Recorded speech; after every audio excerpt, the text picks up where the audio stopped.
John B. Watson, 1878 through 1958.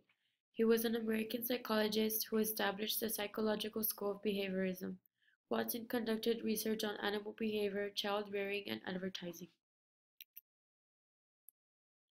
John B. Watson was born on January 9, 1878, in Greenville, South Carolina, to Emma and Pickens Watson. He was the fourth of six children. Watson's mother wanted him to become a minister. His father, however, left the family when Watson was about 13 years old. Watson claimed to have been unruly and a poor student as a youngster, and by all accounts he seemed destined to follow his father's model of violence and recklessness. Watson's childhood home. This is a photo of the house in which Watson lived as a child. The house is still in existence about 5 minutes north of Furman off Highway 276. As a young man, he had ambition, a certain courage, and considerable skill of self-promotion.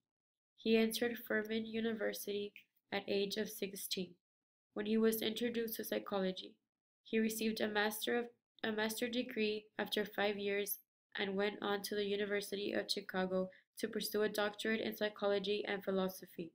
Along the way, he dropped the philosophy and received his PhD in psychology in 1903. 5 years later, Johns Hopkins University appointed him professor of experimental and comparative psychology.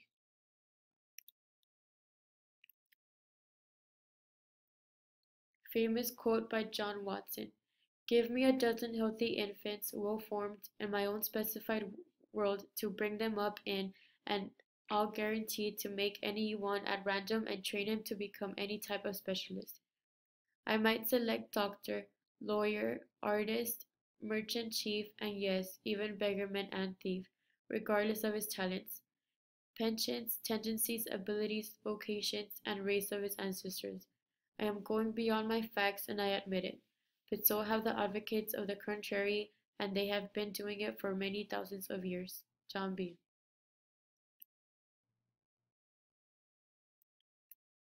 John B. Watson became president of APA. Watson studied mental illness. He published many books. In 1913, he published Behaviorism Manifesto.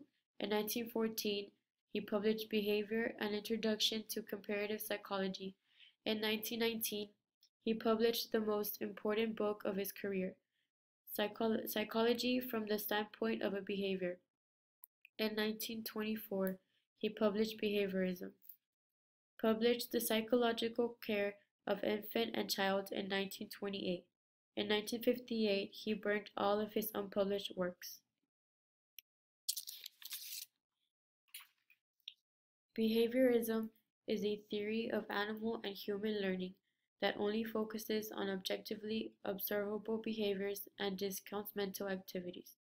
Behavior theorists define learning as nothing more than the acquisition of new behavior.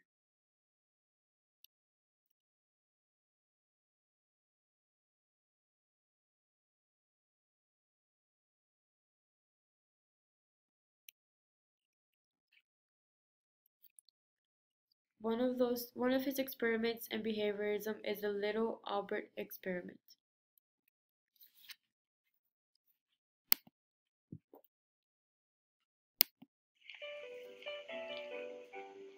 But not everyone believes that biology is destiny.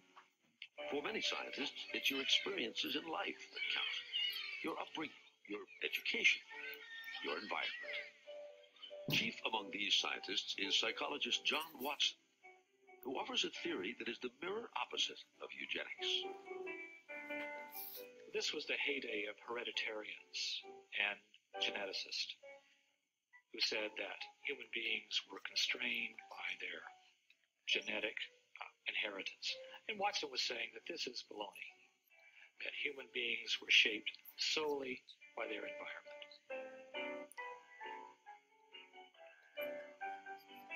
Over the years, Watson studies the behavior of babies, hundreds of them.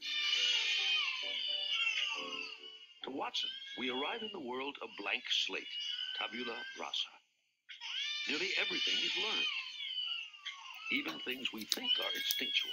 like fear. To prove that environment is more powerful than genetics, Watson designs an experiment for an infant known as Little Albert.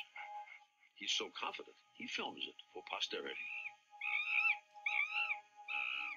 At first, Albert shows little fear, even when Watson places a burning newspaper in front of him. Albert is also unafraid when he encounters a white rat for the first time in his life. But then, Watson shows Albert the rat accompanied by a loud clanging noise. One of the few things that upsets little Albert. And he does it again. And does it again. Eventually, Albert learns to fear not just the rat, but all furry things, even without the loud noise.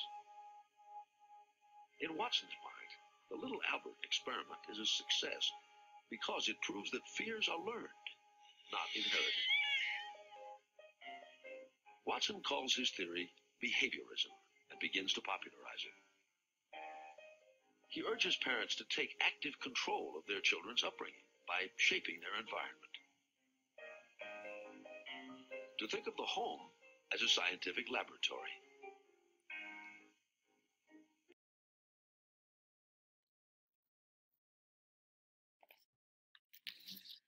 Watson presented little Albert with a simple white rat, and he showed no fear. He then presented the rat with a strong bang that made him cry. The continuous use of this bang made little Albert condition the banging to the rat. Watson's research on animals and children was interrupted by World War I. He served as a psychologist but came away with a disaster for the military. He remained at Johns Hopkins until 1920 when his academic career came to an abrupt end. He had an affair with a research associate. He and his wife divorced, and the university asked him to resign. He took his knowledge of psychology and human behavior where it would be used, the advertising industry. During Watson's successful career in advertising, he and his family lived on a farm in Westport, Connecticut. He enjoyed farming and riding horses.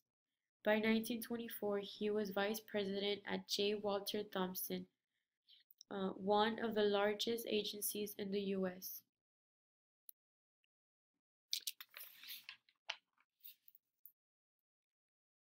In 1935, his wife Rosalie died at age 35.